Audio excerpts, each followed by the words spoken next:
कुरुक्षेत्र को प्रणाम। आप ही कुरुक्षेत्र है, आप ही को प्रणाम। और शांति पाठ से आरंभ करते हैं। ओम पूर्णमदः पूर्णमिदं पूर्णात् पूर्णमुदच्यते पूर्णस्य पूर्णमादाय पूर्णमेवावशिष्यते। ओम शांति शांति शांति। हमने 8वें मंत्र का एक सत्र, पहला जो खंड है, इसका अध्ययन किया हुआ है। आज दूसरे खंड पे हम अभ्यास करने का कोशिश करते हैं। देखते हैं गुरुदेव हमें कितना उसके गहरे तल पे लेके जाने की जो हम प्रयास कर रहे हैं उसको कितना यश मिल पाता है, वो अब कुरुक्षेत्र के ऊपर है। तो एक बार 8वां मंत्र है, उसको पढ़ देते हैं।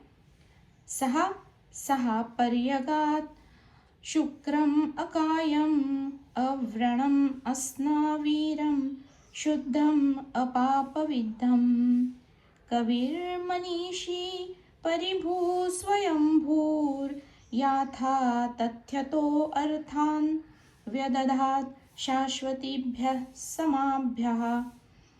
तो पिछले सत्र में हमने जो पहला खंड है, सहा पर्यगात् शुक्रम अकायम अव्रणम अस्नावीरम शुद्धम और अपापविद्धम, इन सारे ही शब्दों के अर्थों को समझ लिया है। आज इसके ऊपर भी थोड़ा फिर से इसका रिवीजन होगा ही, क्योंकि दूसरा खंड तो पहले ही खंड से जुड़ा ही हुआ है। आज हम देखेंगे दूसरा खंड। अब इसमें है कविर मनीषी, यानी कवि ही और मनीषी। अब जिस तत्व के बारे में सारी जो विशेषताएं हैं, वो तत्व कैसा है जो हम नहीं देख पाते, जिसकी हम अनुभूति नहीं कर पाते, और ज्ञानी जन जिस तत्व को प्राप्त कर जाते हैं, तो वो ऐसे ज्ञानी संत महात्मा, ऐसे गुरुजन कैसे होते हैं। क्योंकि साधक कितना भी अद्वैत को जान ले, साधक रहता तो द्वैत में ही है, माया में ही। देह तो माई की ही है। कितना भी वो अशरीरी खुद को समझ ले, जान ले, अकायिक मान ले, लेकिन रहता तो वो इसी देह में है देही। लेकिन देह का सहारा लिए बिना उसको जीवन जीना असंभव है। तो अब जो इस देह में जो ये ज्ञानी बरत रहा है, यानी ये जो तत्व है वो कैसा है, वो तत्व को जानने के लिए हम हमारे सामने जो हमारा श्रद्धा स्थान जो भी है, हमारे गुरुवर, जो भी हमारे कोई संत या जो भी जो हमारी स्मृति में है, जो हमारे सामने है, जो हमारे जीवन में है, तो वो कैसे है, इसको श्रुति यहाँ पे बता रही है। कविर मनीषी, यानी कवि ही। कवि को ऐसा कहते हैं कि जो न देखे रवि वो देखे कवि।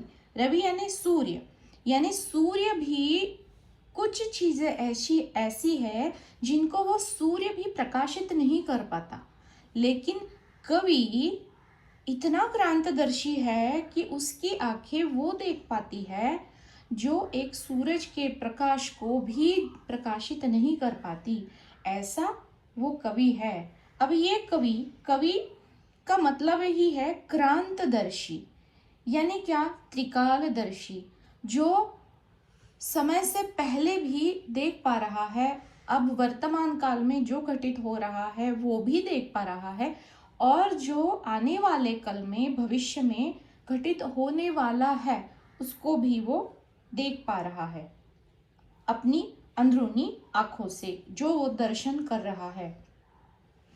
कवि ही यानी क्या, सर्वदर्शी, जो सबको एक समग्र दृष्टिकोण से देखता है। जैसे शिष्य को कभी कभी गुरु डांट देते हैं, तो क्या उनमें उसको डांटने की इच्छा है? नहीं है। उसके पीछे उसके कल्याण की इच्छा है, और उस कल्याण के बीच में जो भी बाधा है, तो वो डांट उसको पड़ती है। कि उसको हटाओ भाई, उसको तुम वो जो प्रतिबाधित जो हो रहा है, जिसका भी जिसकी अड़चन आ रही है, वो उस समस्या को आप लांघो और आगे आ जाओ। मेरा हाथ है ही, बस पकड़ो और आगे आ जाओ। तो इस प्रकार से वो सर्वदर्शी है। कौन? कवि। और ऐसे ही सारे हमारे जो संस्कृति है उसमें जितने भी ऋषि और मुनि हुए, तो उनकी जो तपस्या के कारण, उनके अभ्यास और तपस्या का फल है कि वो ऐसे क्रांतदर्शी, ऐसे सर्वदर्शी बन गए। और उन्होंने जो शब्दों के माध्यम से उनकी जो अभिव्यक्ति हुई, उनको मंत्र या फिर उसको सत्य वाक्य कहा गया। और इनको मंत्र दृष्टा, मतलब उन्होंने जिसका दर्शन किया उसको मंत्र ही बोला गया है। ऐसे ऋषि मुनियों को कवि मंत्र दृष्टा भी कहते हैं। क्यों? क्योंकि जैसे हम जानते हैं, व्यास और वाल्मीकि, इन्होंने महाभारत लिखी और रामायण लिखी।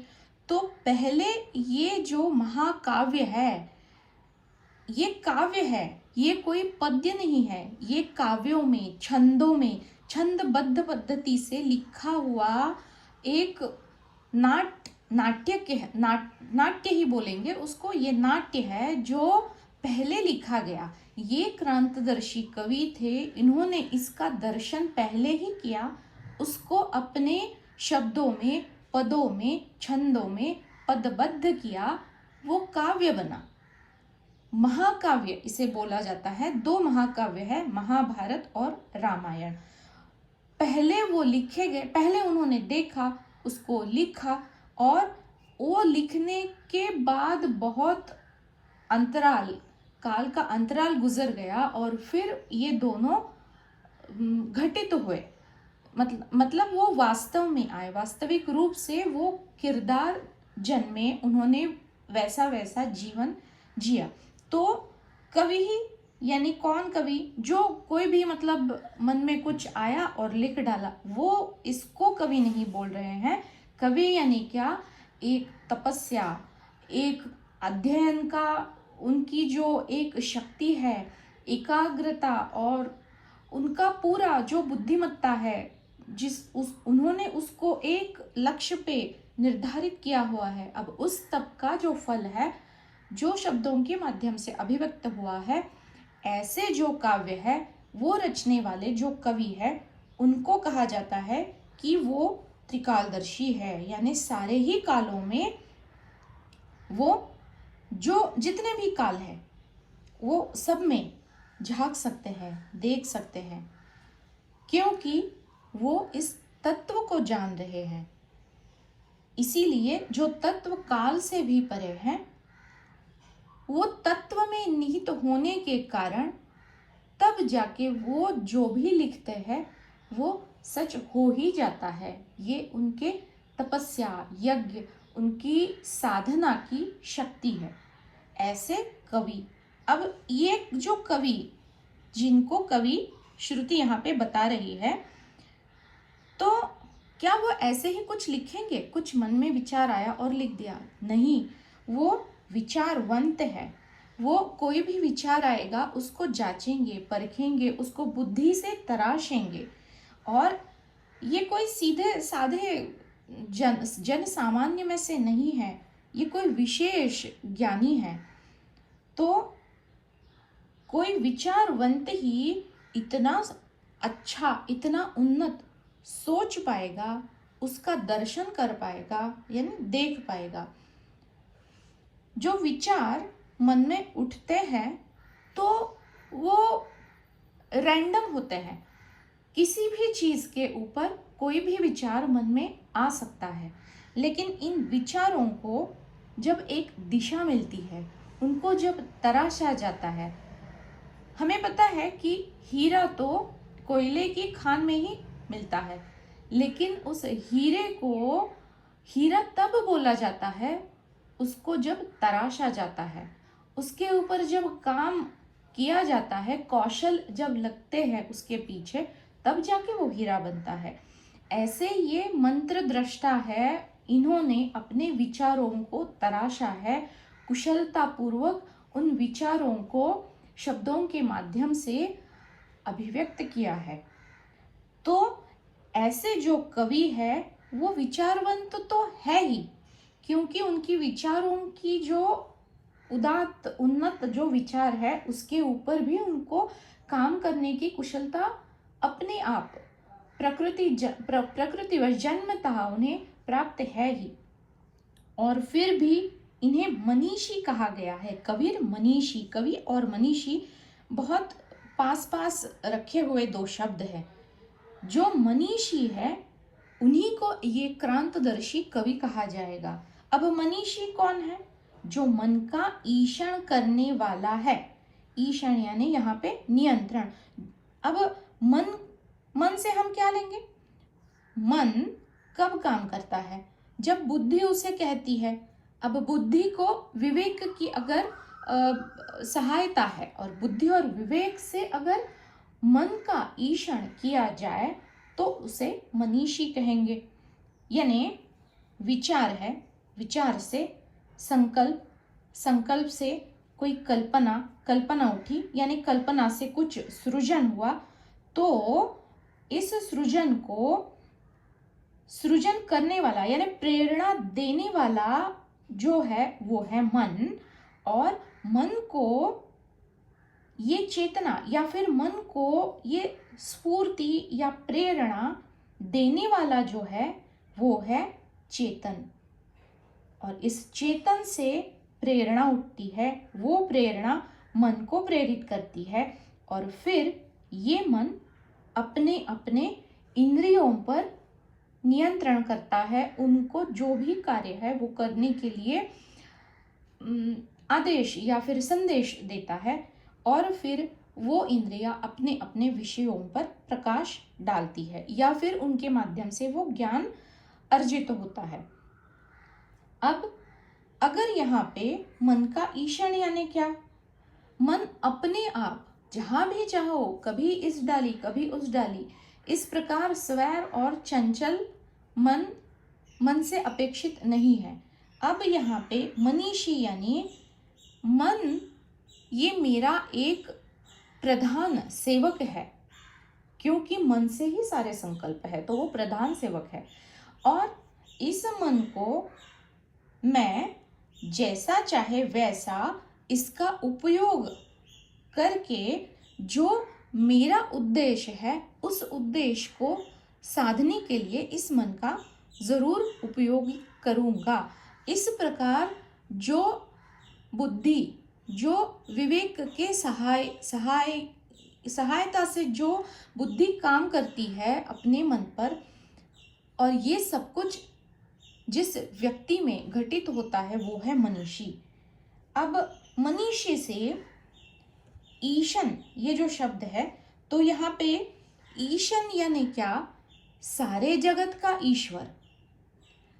अब ज्ञानी जो है उनकी तो विराट दृष्टि हो गई, वो तो विश्वात्मक हो गए, वो तो सारे विश्व के कल्याण के लिए उनका जो भी है वो कार्य चलता है।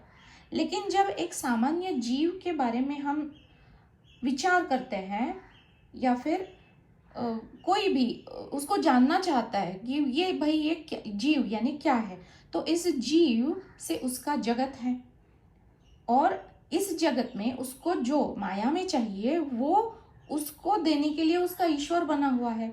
यानी जीव, जगत और ईश्वर, ये एक सामान्य जीव का ईश्वर है। वो ईश्वर उस जीव के सीमित जगत के लिए काम करता है। अब ज्ञान के प्रकाश में मैं और मेरा यानी मेरे छोटे जगत का ईश्वर है। अब इस ईश्वर को सारे विश्व का ईश्वर बनाना है और ये जो मैं और जो मेरा जगत है उसको सारे विश्व तक असीमित करना है। अगर ये साधक का एक लक्ष्य बने तो ये लक्ष्य नहीं, मतलब ज्ञान अगर उसका लक्ष्य है तो ये अपने आप ये उस साधक का उपलक्ष्य अपने आप बन जाएगा। तो ये जो कबीर मनीषी है, एक सामान्य जीव ज्ञानी की तरह ये ऐसा कवि और ऐसा मनीषी अपने आप हो जाएगा, क्योंकि उसका जो ईश्वर है वो अपने आप विराट हो गया।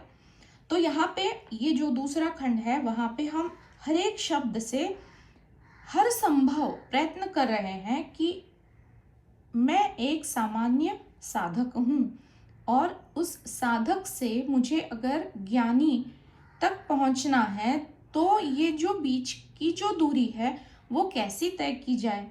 तो आगे आ रहा है परिभू स्वयंभू। परिभू, परिभू में भू शब्द है और परि ये दो शब्द है। भू से भूत, भूत यानी जितने भी भूत मात्र है वो, अब उसमें है पना है, भूत है तो अस्तु, अस्तु यानी है पना, और परि यानी क्या, परे, जो भी भू यानी अस्तुपना है यानी जो भी अस्तित्व है, परिभू अस्तित्व से परे, और फिर भी परिभू, परिघ, परिघ यानी क्या, एक बड़ा सा घेरा जिसने सबको घेरा हुआ है, जितने भी भूत है उन सारों को घेरा हुआ है, व्यापित किया हुआ, व्याप्त किया हुआ है, और फिर भी वो परि, ये अस्तित्व से परे है। मतलब अस्तित्व में जो भी है, अस्तित्व में सत्य है, असत्य है, क्षर है और अक्षर है। अब इसको हमने पिछले ही खंड में देखा है कि काया यानी क्या, शरीर यानी क्या, जो क्षीर्यते इति शरीरः, लेकिन ये जो श्रु धातु है ये इसी शरीर से है, इसमें आश्रित हो, ये तत्व भी वही है, लेकिन तत्व कैसे है, तत्व तो अक्षर है। अब अस्तित्व में क्षर भी है, अक्षर भी है, सत्य भी है, असत भी है, ज्ञान भी है और अज्ञान भी है। अज्ञान माया से जुड़ा है और ज्ञान उससे परे है, यानी जो व्यक्त है वो माया में है और अव्यक्त जो है वो मायातीत है, जो सत्य है। अब ये परिभू से हम क्या जानेंगे, वह इन सबसे परे है, यानी सत असत से परे, क्षर अक्षर से भी परे, ज्ञान अज्ञान से भी परे, और वह व्यक्त और अव्यक्त से भी परे है, वो है परिभू। और स्वयंभू, स्वयं एव भवति इति स्वयंभू, ऐसे इसकी व्याख्या संस्कृत में की जाती है। तो जो स्वयं के स्वस्वरूप से ही उत्पन्न हुआ है। अब हम इसको इस प्रकार से जान सकते हैं कि भाई तत्व की उत्पत्ति कैसे हुई, तत्व से ही होगी, क्योंकि जो तत्व है उसी से तो जो असत है, माया है, उसकी उत्पत्ति हुई। लेकिन जो माइक जो पदार्थ है, कोई भी वस्तु, व्यक्ति, पदार्थ जो भी है, क्या उनकी उत्पत्ति अगर तत्व से हुई है तो क्या वो जो चीजें है, वो जो पदार्थ है, उनमें से तत्व की उत्पत्ति कभी होगी? कभी नहीं होगी। वो तत्व स्वयंभू है, अपने आप भवतु, स्वयं भवतु, वो अपने आप उत्पन्न हुआ है, वो अकारण है, यानी वो कार्य और कारण से परे है। ये जो कार्य और कारण का खेल है ये माया में चलता है, लेकिन वो माया से भी परे है, इसलिए वो कार्य और कारण से भी परे है, वो मात्र अकारण है। अब ये जो आत्म चैतन्य है, जिस तत्व के बारे में बताया जा रहा है कि वो परिभू है, स्वयंभू है, तो जितने भी जड़ अचेतन जो पदार्थ है, वस्तु पदार्थ, क्या उनसे उसकी उत्पत्ति यानी चैतन्य की उत्पत्ति कभी हो सकती है? वो मात्र असंभव है, क्योंकि जितनी भी वस्तु, कोई भी आप ले लो जो दृश्य पदार्थ है, वो अगर उत्पन्न हुआ है, तो यहाँ पे एक बहुत अच्छा सा उदाहरण देते हैं कि मिट्टी से घड़ा उत्पन्न होता है।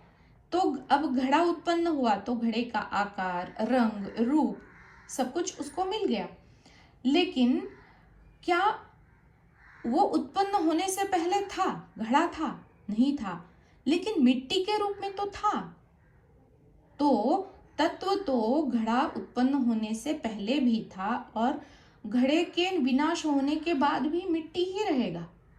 लेकिन क्या घड़ा मिट्टी को कभी उत्पन्न कर सकता है? ये केवल असंभव है।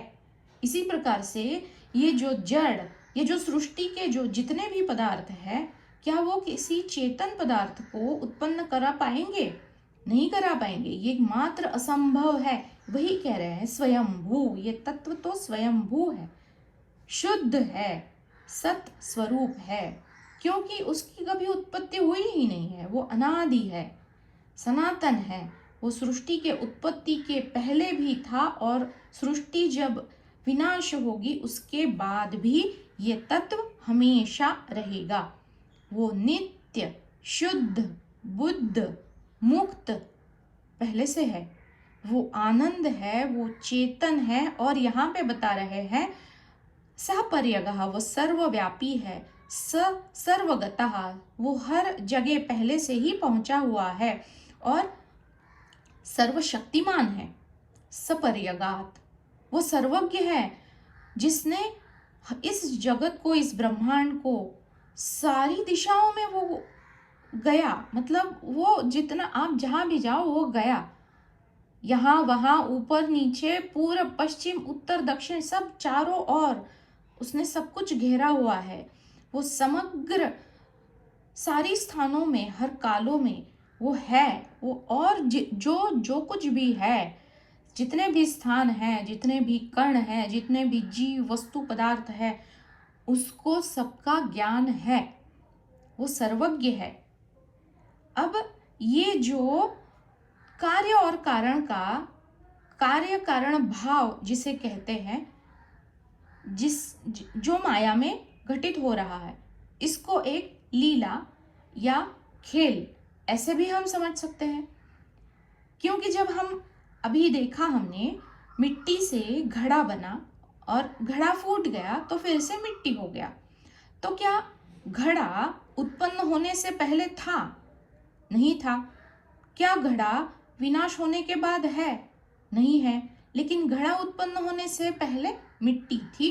घड़ा है तब भी मिट्टी ने ही घड़े का आकार लिया है, और घड़ा जब फूटेगा तो विनाश होने के बाद भी मिट्टी है। तो ये जो बीच का जो आकार घड़े का या फिर सुराई जो भी हम बनाएंगे, ये जो आकार बन रहा है, ये मात्र लीला है। जैसे समुंदर के किनारे रेत में कोई किला या कोई भी मूर्ति कुछ भी हम बनाएंगे, तो जब अगली एक लहर आएगी समुंदर की तो सब कुछ ढह जाएगा और जैसा था वैसा हो जाएगा। ये लीला है। हम कितनी भी बार वो बनाए हैं समुंदर के किनारे, तो वो पहले ही मिट्टी ही था, वो मिट्टी ही होने वाला है। बस ये लीला चल रही है। और ये जो घर बार हमारा दिख रहा है, ये 100 बरस, यानी हमें लगता है कि भाई बहुत लंबा समय है, बस एक लहर आ गई और सब मिट गया। तो इस प्रकार से ये कार्य कारण भाव है और खेल है, एक लीला है जो अनादिकाल से चली आ रही है और अनंत काल तक चलती ही रहेगी। अब ये जो स्वयंभू बता रहे हैं, तो जब जीव उत्पन्न हुए तो इस जीव सृष्टि जो पृथ्वी पे उत्पन्न हुई, तो उससे पहले क्या क्या हुआ? सबसे पहले तो पृथ्वी की उत्पत्ति हुई। जब वो उत्पन्न हुई तो वो बहुत तप्त थी। तप्त यानी बहुत हीट, अग्नि के जैसे गोला था। फिर वो धीरे धीरे शीतलता से शीत होती गई। पहले पानी नहीं था, फिर पानी की उत्पत्ति हुई। जब पानी उत्पन्न हुआ तब जाके धीरे धीरे एक पेशीय जीव से धीरे धीरे सृष्टि उत्पन्न हुई। तो जीव की सृष्टि जब उत्पन्न हुई तो खाना पहले आ गया, फिर बाद में उसको खाने वाला आ गया। इसको एक दूसरे के ऊपर जो निर्भरता है, इसको हमने कल के सत्र में भी देखा कि जैसे जो हमें नहीं चाहिए वो वनस्पति ग्रहण करते हैं, और जो वनस्पतियों को नहीं चाहिए वो हम ग्रहण करते हैं। हमें कार्बन डाइऑक्साइड नहीं चाहिए तो वो वनस्पति उसको स्वीकारते हैं, और ऑक्सीजन उत्सर्जित करते हैं वो हमें चाहिए। ये एक दूसरे पे जो निर्भरता है ये फिर बाद में बनी। अब जब बच्चा जन्म लेता है तो क्या उसका समय आया और उसने जन्म लिया? क्या ऐसा होता है? नहीं। पहले माता, फिर वो बालिग होएगी, फिर वो परिपक्व होगी, फिर वो प्रजनन करने के लिए सक्षम बन जाएगी, फिर उसकी गोद में वो बालक बड़ा हो पाए, ये सारी क्षमताएं उसकी जब पूर्णतः विकसित हो जाएगी तो फिर न जाके उसकी जो बीजांड है उसमें शुक्र और शोणित ये जो संयोग है उससे फिर वो शिशु है उसकी उत्पत्ति होगी।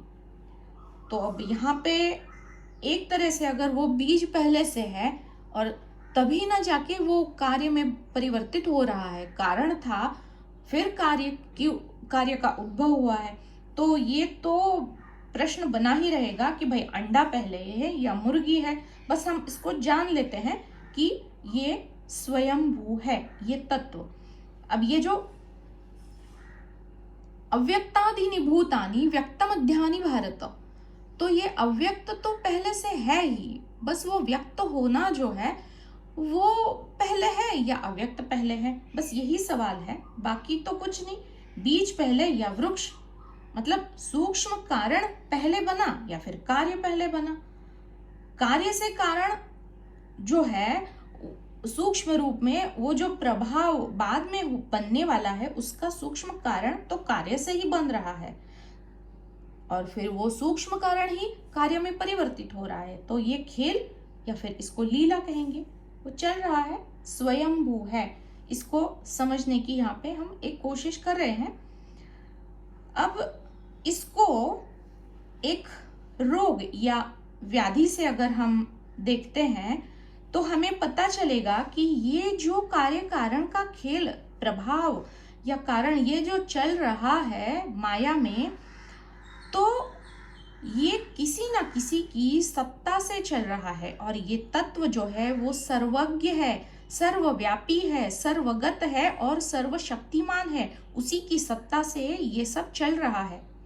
अब ये क्यों हमें समझना चाहिए?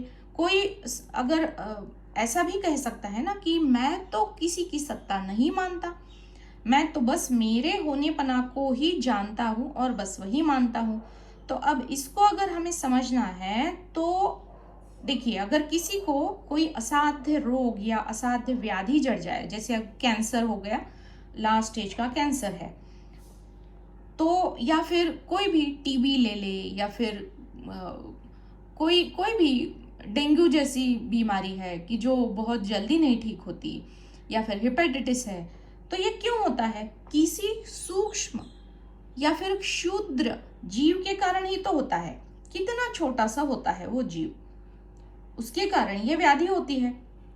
लेकिन ये व्याधि हर एक को नहीं होती और जिसको हुई है उसको वो व्याधि वो एक विशेष काल में ही होती है ना, वो ना उसके पहले होती है ना उसके बाद में होती है। अब वो बेचारा बहुत मेडिसिन खा के थक गया और अगर वो कभी अपनी कुंडली दिखाने किसी ज्योतिषी के पास जाएगा तो ज्योतिषी उसकी कुंडली निकालेगा और ग्रह को सबको देखेगा और बताएगा कि हाँ, अभी आपकी शनि की 7.5 या कोई दशा चल रही है और इसी के कारण ये है, तो इसके ऊपर आप ये उपाय कर दो और ये ठीक हो जाएगा, या जो भी है वो बता देगा। तो ये जो कुंडली में दिख रहे हैं, जो ग्रह दिखने वाले जो ग्रह है, वो तो कागज की चिट्ठी के ऊपर उन्होंने बनाई हुई कुंडली है। तो ये हमारे पास थोड़ी ना है, वो तो कितनी दूर है, आकाश में है। उनका प्रभाव क्या किसी एक सामान्य जीव के जीवन पर इतना गहरा हो सकता है कि कोई दशा चल रही है और कुछ व्याधि या कुछ असाधारण कुछ परिस्थितियों का सामना उसको करना पड़ रहा है?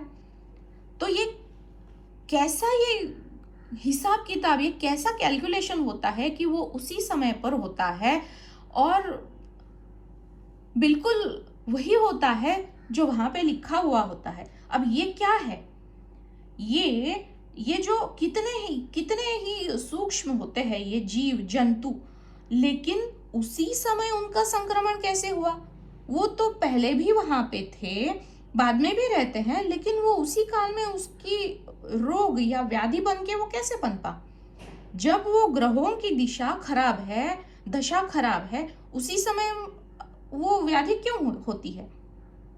तो ये जो अव्यक्त शक्ति है, जो जान रही है, सर्वज्ञ है, वो उस जीव के पहले जीवन में बनाए हुए जो बीज है, उन बीजों के प्रभाव कब और कैसे उसको इस जन्म में उसको देना है, ये जानती है।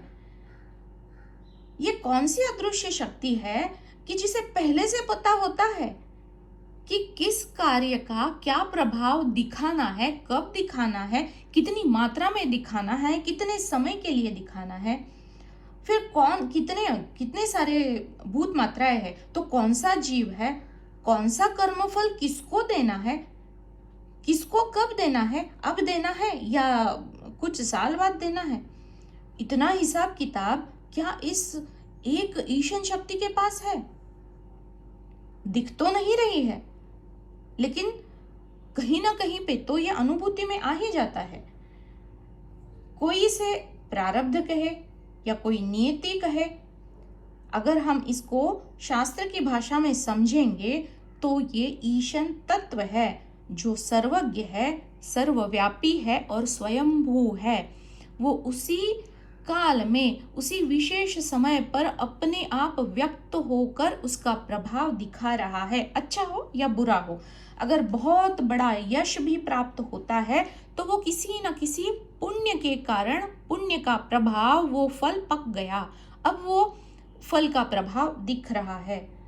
तो ये जो अज्ञान, ये जो अज्ञेय जो जाना नहीं जा सकता, जिसकी सत्ता, ये जो अद्भुत है, ये जो अलौकिक है, कुछ तो शक्ति है, कुछ तो ऊर्जा है जो इस विश्व का नियमन कर रही है, ईशन कर रही है। तो इसको अगर हम समझेंगे तो जब शास्त्रज्ञों ने बताया है कि अब तक 2 बार विश्व में बिग बैंग हो चुका है। जब पहली बार बिग बैंग हुआ तो वो रैंडमली, अव्यवस्थित स्थिति में हुआ, सब कुछ यहाँ वहाँ बिखर गया और कुछ भी नियामक पद्धति से कुछ भी नहीं हुआ, तो सब समेट लिया गया। अब दूसरी बार बिग बैंग हुआ।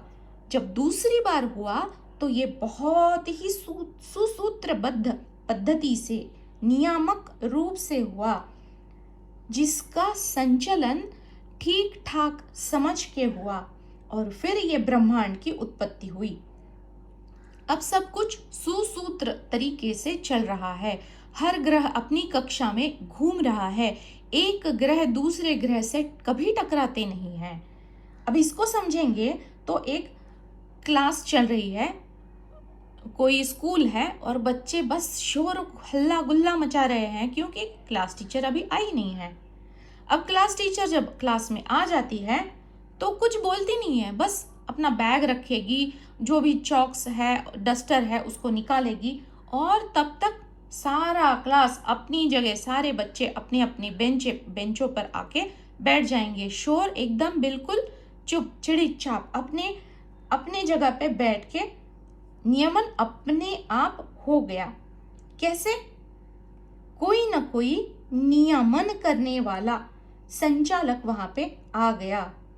लेकिन यहाँ पे ये पूरा ब्रह्मांड है, पूरा विश्व है, ये जो विश्व का जो संचालक है, ये जो नियामक शक्ति है, ये दिख नहीं रही है, वो अव्यक्त है, वो अदृश्य है, वो सूक्ष्म से भी सूक्ष्म है, इतनी सूक्ष्म है कि वो सर्वव्यापी है, वो हर कण कण में उसका वास है, इसलिए वो दिख नहीं रही है। अब ये जो शक्ति है, ये जो ऊर्जा है, ये नियमन कैसे करती है? तो वो बता रहे हैं, यहाँ पे ऋषि बताते हैं या फिर श्रुति हमें बता रही है, वो जो शक्ति है वो अव्रणम है, लेकिन वो जो हर एक जीव है उस पे तो व्रण है ना, उस पे व्रण जो है, यानी व्रण यानी क्या, कोई तो भी निशानी या लक्षण हरेक जीव, हरेक भूत अपनी अंतःकरण पर ये व्रण लेके ही जन्म लेता है, वो सजीव हो या निर्जीव हो। ये जो विशाल का ये जो पर्वत बताए गए हैं, इन पर्वतों में भी जीवपना है, उनकी भी हिस्ट्री और उनका भी मतलब बताया जाता है कि मैनाक पर्वत जो है उसको पहले पर थे, यानी वो उड़ सकता था, उसके पर काटे और वो फिर एक जगह स्थिर हो गया। तो पुराणों में ये जो है बात, तो ये पर्वतों में भी एक जीवितपना है, उनका भी अंतःकरण है और उन पे भी व्रण है। तो हम तो जीवित है, हमारा जो अंतःकरण है उस पे भी बहुत सारी निशानियां मौजूद है। इसको अगर हम शास्त्र विज्ञान की भाषा में अगर जानेंगे तो एक व्रिंकल्ड, प्रेस्ड, कॉम्प्रेस्ड, यानी हम अगर हाथ में एक कागज ले और उस कागज को ऐसे दबोचे अपनी मुट्ठी में, तो वो जिस प्रकार से एक व्रिंकल्ड जैसा एक गोला बनेगा, बस इसी प्रकार से ये व्रिंकल्ड, प्रेस्ड एंड कॉम्प्रेस्ड, ये जो एक सूक्ष्म छोटा सा दिखने वाला ऐसा एक गोला रूपी ये अंतःकरण है, जिसपे अब इस कागज को फिर से प्लेन कर दो, उस पे व्रण दिखेंगे ना। तो ऐसे व्रण हमारे अंतःकरण पे, हमारे चित्त पे है, मौजूद है, जो दिखाते हैं हमारे कर्मों की गति, हमारे अनंत जन्मों की यात्रा, उसमें घटित हुए कर्म को वो दिखाती है। अब ये आकाशिक रिकॉर्ड्स जो है उनमें क्या करते हैं, ये जो सारे व्रण या जो भी स्मृतियां, जो भी संस्कार हमारे चित्त पे पड़े हुए हैं, उनको तो वो पढ़ते हैं और बताते हैं कि पिछले जन्म में क्या हुआ था, क्यों डर लग रहा है, क्यों इस विशेष व्यक्ति के प्रति प्रेम क्यों हो रहा है, तो उसका कारण वहां पे उनको दिख पड़ता है। तो ये कर्मों की गति प्रदान करने वाला ये व्रण हम जन्म से ही साथ में लेके घूम रहे हैं। अब प्रश्न उठता है, अगर एक ज्ञानी पुरुष इस ईशन तत्व को प्राप्त कर सकता है, तो क्या मैं भी इसको प्राप्त कर सकता हूं? अगर हम साधक हैं तो उत्तर है हाँ। तो कैसे करेंगे? साधक बनकर साधक के गुणों को अगर हम जतन करेंगे और इस ज्ञान के निधिध्यासन में नित्य रहने का प्रयास करते रहेंगे, करते ही रहेंगे, तो अवश्य ये जो प्रेस करते हैं ना, जिस प्रकार हम हमारे वस्त्रों को, तो ये जो प्रेस है वो ये इन व्रणों के ऊपर काम करेगी और ये व्रण से अव्रणम हो पाना संभव है। लेकिन ये प्रेसिंग का काम, इसको, इस निशानी को, इस व्रण को मिटाने का काम किसने करना है? वो तो मुझे ही करना होगा। अगर मुझे अव्रणम होना है तो जो भी मैंने पकड़ा हुआ है वो छोड़ना पड़ेगा। अब इसका उपाय क्या है? क्षमा करना और क्षमा मांगना। अगर भूल चूक हो भी जाए तो क्षमा मांगना। वो उस आदमी के लिए, सामने वाले आदमी के लिए नहीं है, वो अज्ञान में है। अगर हम साधक है, ज्ञान मार्ग पे चल रहे हैं, तो मैं अपने खुद के स्वार्थ के लिए मैं क्षमा मांगूंगा। क्यों? मैं क्षमा मांगने से अपने हृदय को साफ कर रहा हूं। अगर किसी ने कोई अपराध या गुनाह किया है, मेरा कुछ नुकसान किया है, मैं उसको क्षमा करूंगा। क्यों? उसके भले के लिए नहीं, मेरे भले के लिए। क्यों? क्योंकि वो अपने सूक्ष्म स्तर पे मैं उसको पकड़ के रखने का काम हो रहा है, उसको मुझे निकालना है, इसलिए मैं उसको क्षमा करूंगा या करूंगी। कब? अभी इसी क्षण। वो किसी दूसरे के लिए क्षमा करना या क्षमा मांगना ये किसी दूसरे के लिए है ही नहीं, वो मेरे स्वार्थ के लिए है और इस स्वार्थ में ही परमार्थ छिपा हुआ है। जैसे दो रस्सी है और अगर गांठ लगी हुई है, अगर वो गांठ में से हम एक रस्सी को निकाल लेंगे धीरे से, हल्के से, तो दूसरी रस्सी की जो गुत्थी है वो अपने आप सुलझ जाएगी। वो गांठ कहाँ गई? अपने आप सुलझ गई। इस प्रकार से है ये क्षमा, माफी करना और मांगना, ये हम खुद को बहुत सलीके से उस गुत्थी से हम खुद को अलग कर रहे हैं, तो गुत्थी अपने आप सुलझ ही जाएगी। एक ने छुड़वाया तो दूसरा अपने आप छूटने ही वाला है। वो कितना क्रोध करेगा, कितना द्वेष करेगा। कोई बहुत गुस्सा हो रहा है और सामने वाला बिल्कुल एक बर्फ के जैसा ठंडा, तो क्रोध करने वाला भी कितना करेगा? वो भी बोर हो जाएगा, वो भी थोड़ी देर के बाद उसका गुस्सा अपने आप ठंडा हो जाएगा। तो इस प्रकार से है, इसको स्वांतः सुखाय कहते हैं। अब स्वांतः सुखाय यानी क्या? स्व यानी मैं, स्वपना जो उत्पन्न हुआ है, स्वांतः यानी इस स्व का अंत। अब जो उत्पन्न हुआ है उसका अंत शाश्वत रूप से हो जाए, यही तो परम सुख है। व्रण यानी क्या? दुख, राग, अभिनिवेश, द्वेष, कटुता, जो भी पकड़ा हुआ है वो कैसे मिटेगा? छोड़ दो, क्षमा कर दो, माफी मांग लो, माफी कर दो, यही एक उपाय है। अब क्षमा क्या है? क्षमा यानी जो हमने पिछले ही मंत्र में पढ़ा, विजुगुप्सा, सारी नकारात्मक भावनाएं, बुराई को भुलाना, छोड़ देना, मन से निकाल देना, विवेक बुद्धि से वहां से मन को निकाल कर अपने कल्याण के मार्ग पर चिंतन में उसको पूरा बिजी कर देना। विजुगुप्सा यानी क्या? विजुगुप्सा कैसे दूर करते हैं? विजुगुप्सा क्यों नहीं होती ज्ञानी लोगों को?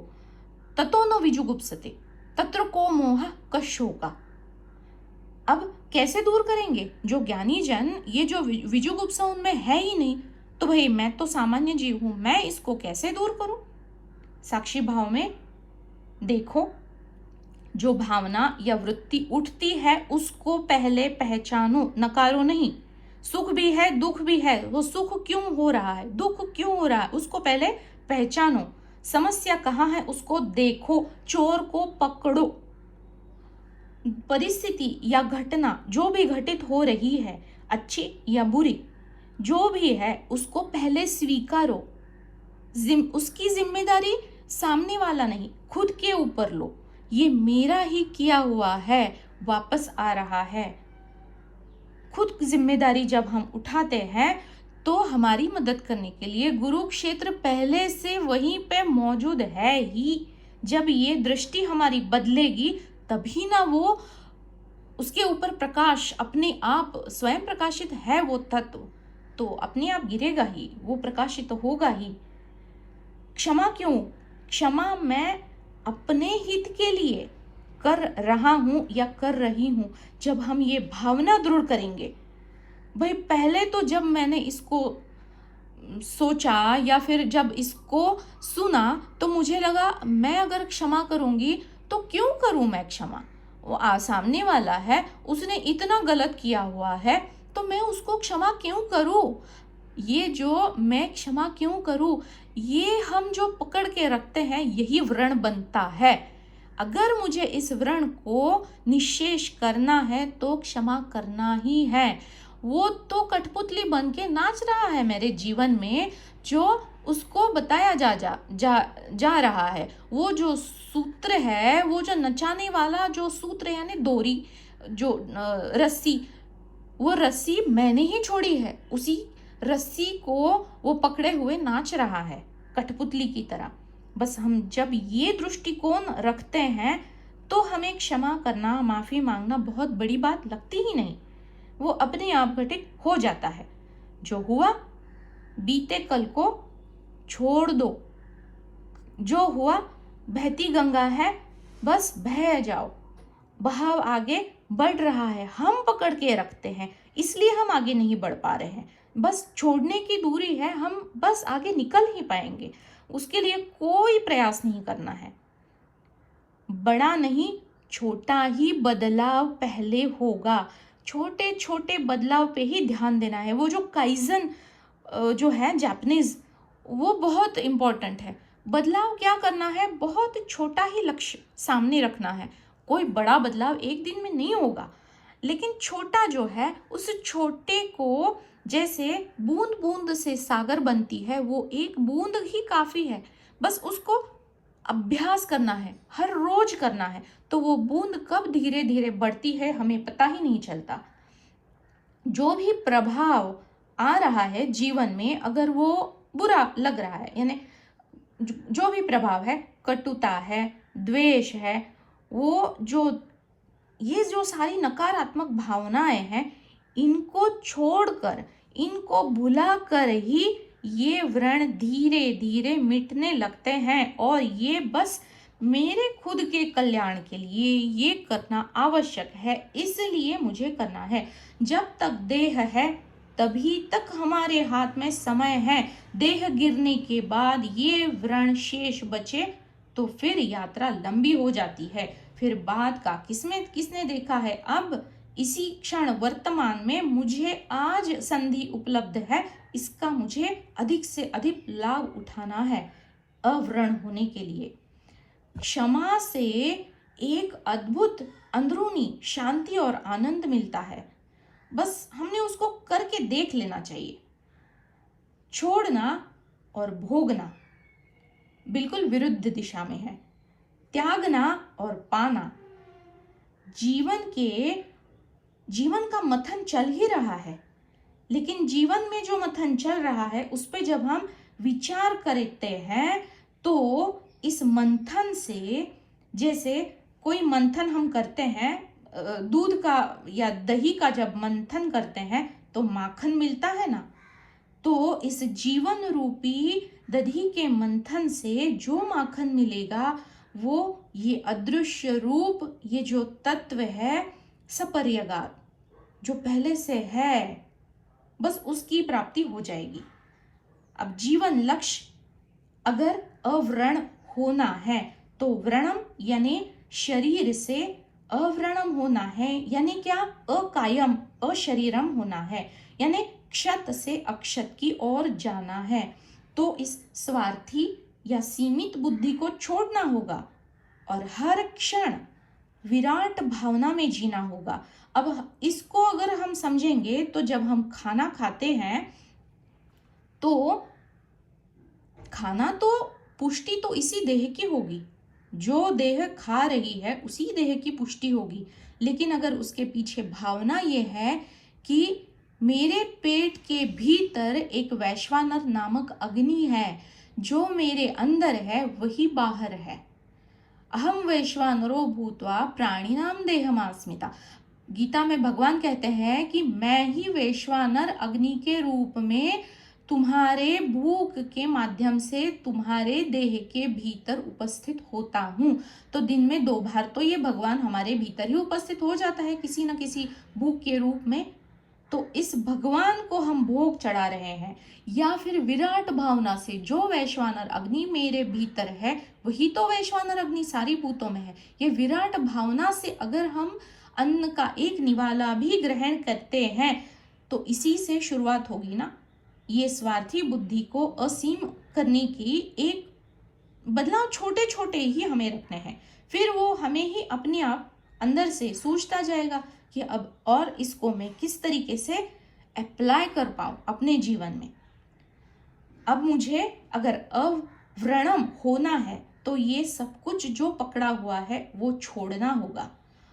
वो तत्व अगर, वो ज्ञानी अगर अपाप विद्धम है, उसको कोई भी पाप का उसको कोई छेड़ ही नहीं सकता, उसको कोई छू भी नहीं सकता। तो मुझे अगर वैसा होना है तो उसके लिए मुझे मोह, ममता और स्वार्थी बुद्धि को त्यागना होगा। पाप क्यों होते हैं? स्वार्थी बुद्धि से ही तो होते हैं। अगर मुझ में ये स्वार्थी बुद्धि ही ना रहे, अगर मुझ में विराट भावना है, खा तो मेरी ही देह रही है लेकिन भावना क्या है? विराट भावना है।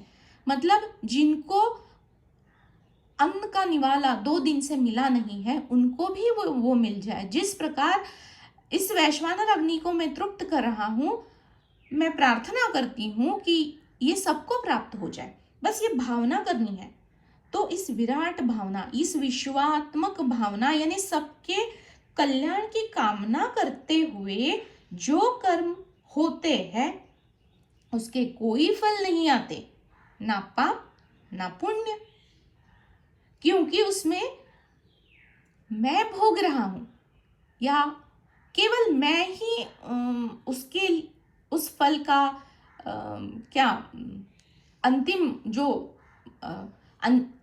फाइनल एंड जो कहते हैं वो मैं नहीं हूं, ये भावना है ना, तो उसके कोई भी फल नहीं आएंगे।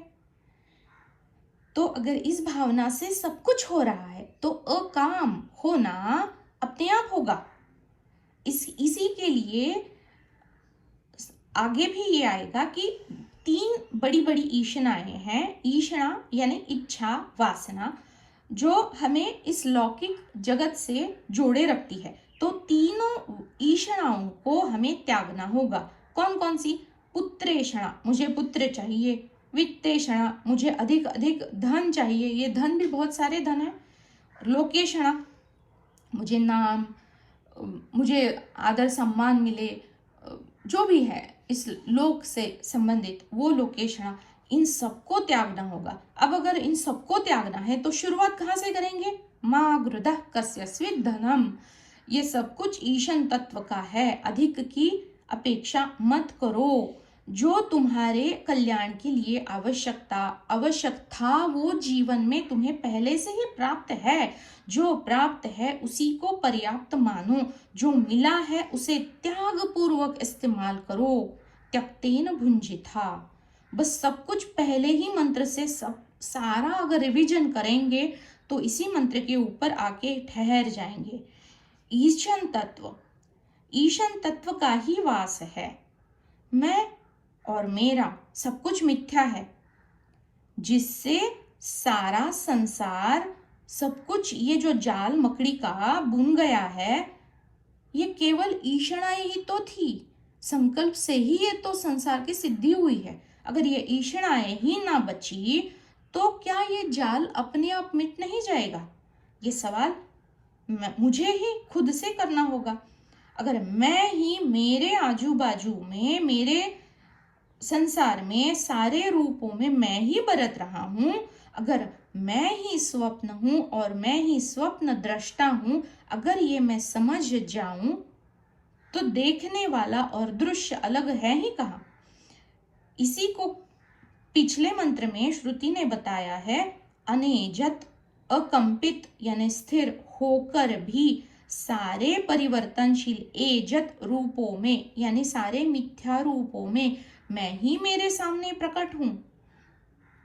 अब इतना सब श्रवण करने के बाद भी अगर किसी को कुछ दुख है, कुछ शोक हो रहा है, कोई कामनाएं बाकी है, तो उसके लिए भी श्रुति ने कहा है, कुर्वन एव कर्वाणी, अपने कर्म करते करते ही निष्काम होते हुए जिजीविषेत शतम समाह, 100 बरस तक जीने की इच्छा करो। 100 बरस तक जीते जीते शायद तुम्हारी ये जो इच्छाएं हैं ये पूर्ण होकर उनमें तृप्ति पा लो इसी जन्म में। ये भी घटित होने की पूरी पूरी संभावना है। लेकिन जिन्हें अभी भी ये माया का आकर्षण, ये लोभ वस्तुओं का, जीवों का आकर्षित करता ही है, तो उनके लिए अब फिर से धोखे की घंटी यहाँ ईशा उपनिषद में बजाई जा रही है। इसको हम 9वें मंत्र में अगले सत्र में इसका अध्ययन करेंगे। इस धोखे से अगर बचना है तो इस मंत्र में बताया जा रहा है, अर्थान व्यदधात शाश्वतीभ्यः समाभ्यः, जो ये खंड है। अब समाभ्यः यानी सम पर अभिगत होकर, सम में स्थित होकर, जो गीता में भगवान बताते हैं समत्वम योग उच्यते। समत्व को जब एक साधक जीवन में अपने हरेक कर्म में या विचारों में इस सम को जब साधता है तो जीवन का लक्ष्य निर्धारित हो गया। जीवन का लक्ष्य अगर इस सम में रहकर जिया जा रहा है तो इस लक्ष्य को संपादित करते हुए वो अभी इसी क्षण मुक्त तो है ही, वो अपने आप मुक्त हो जाता है। समाभ्यः, ये किस प्रकार हो जाता है? शाश्वतिभ्यः, शाश्वत रूप से। अब उसे कुछ भी प्राप्त करना शेष नहीं बचता। केवल इस बीच में जो सम है उसके ऊपर अगर दृष्टि करके वो जी रहा है तो जो पाना था वो शाश्वत स्वरूप है, वो उसने इसी क्षण अभी इस दृष्टि से जीते जीते वर्तमान में ही उसको प्राप्त हो गया। ज्ञान की दृष्टि में पहले ही वो अब सध जाता है। मात्र इस समत्व भाव में जीते जीते अगर वो निष्काम कर्म कर रहा है, कोई कामना ना रखते हुए सब कुछ अपना स्वधर्म निभा रहा है, तो बस इसी भाव में वो पहले से ही मुक्त है। वो विदेह मुक्ति जिसे कहते हैं वो इसी क्षण उसे उपलब्ध हो जाती है। अब इस मंत्र में जो बताया जा रहा है सपर्यगात, वो सर्वव्यापी, प्रकाशमान, निर्मल, शुद्ध, पवित्र और पाप से परे, सारे अस्तित्व से परे, बुराई सबसे वो अछूता है, सब में है लेकिन फिर भी कहीं भी नहीं है, सबसे असंग है। तो अगर वो ज्ञानी ऐसा है, अगर वो तत्व ऐसा है, अगर ज्ञानी इस तत्व को इसी प्रकार प्राप्त हो चुका है तो वैसा होने में मेरे मार्ग में क्या खोट आ रही है? जहां परेशानी है वही समस्या का हल मुझे वही प्राप्त होगा। वही दृष्टा है और सारे दृश्यों में वही बरत रहा है। मैं ही सब कुछ हूं और मैं ही सर्वज्ञ भी हूं।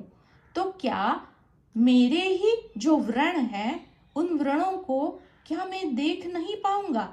बिल्कुल देख पाऊंगा। वो अदृश्य है लेकिन फिर भी उसके प्रभाव तो मुझे जीवन में दिख रहे हैं। जो भी अभिलाषाएं हैं, जो भी प्रभाव उसके आ रहे हैं, सुख या दुख के रूप में या किसी अतृप्त वासनाओं में या किसी महत्वाकांक्षाओं में, वो तो दिख रहे हैं। तो क्या प्रभाव को जानने से इस कारण को जानना अपने आप घटित नहीं होगा? वो तो अगर वो साधक है तो वो उसको सधना ही होगा। मैं ही सब कुछ हूं, मैं ही सर्वज्ञ हूं, इस भाव से जब देखा जाएगा तो वो भी दिख जाएगा। अगर वो अलौकिक है, वो अजन्मा है, तो मुझे वैसा होने के लिए ये जो लौकिकता है, इनका आकर्षण, इनका मोह, ये जो ममता है, इसको छोड़ना होगा। अगर नहीं छूट रही है तो वही समस्या है और वही उसका समाधान भी है। उसी सर्वशक्तिमान, सर्वज्ञ सत्ता ने ही हर एक भूत मात्रा को उनके अपने अपने कर्तव्य जितने भी घटित हुए हैं कर्म, उसी के हिसाब से कर्तव्य उचित रूप से सौंपे हैं। हमें जिस भी धर्म, वर्ण, जाति में जन्म मिलता है उसके पीछे जो कारण है वो यही है। पिछले जन्म में हमारी कौन सी इच्छाएं शेष थी, क्या हमने पुरुषार्थ किया था और कौन कौन से कर्म किए, किस भावना में रहकर किए, उसके ही हिसाब को ध्यान में रखते हुए ये कर्तव्य उचित रूप से हमें इस जन्म में सौंपे जाते हैं। और इसीलिए संत जन कहते हैं जो मिला है वही सर्वोत्तम है, क्योंकि जो जीवन मुझे मिला है उसमें जो उपलब्धियां है वही मेरे यानी इस जीव के प्रगति के लिए सर्वोपरि वही सहायकारी है। तो अधिक की अपेक्षा ना रखते हुए जो मिला है उसी को बस पूरा पूरा इस्तेमाल किया जाए। यही इसका अर्थ है याथा तथ्य तो अर्थान। बस अर्थ हमें प्रदान करना है। अब इस अर्थ को हम किस दिशा में लेके जाते हैं ये तो भगवान कहते हैं। ये हर एक जीव की अपनी अपनी यात्रा है। हर एक को अपना अपना निर्णय अपना ही लेना है। और अगर फिर भी लौकिकता की तरफ ही ध्यान है तो उसके लिए अगले मंत्र में अब धोखे की घंटी फिर से बजाई जाएगी। तो उसके बारे में चिंतन अगले सत्र में अगले मंत्र के ऊपर जरूर करेंगे। तो आज के लिए यहीं पे समापन करते हैं। पूर्णमदा से समापन करेंगे। ओम पूर्णमदः पूर्णमिदं पूर्णात् पूर्णमुदच्यते पूर्णस्य पूर्णमादाय पूर्णमेवावशिष्यते। ओम शांति शांति शांति।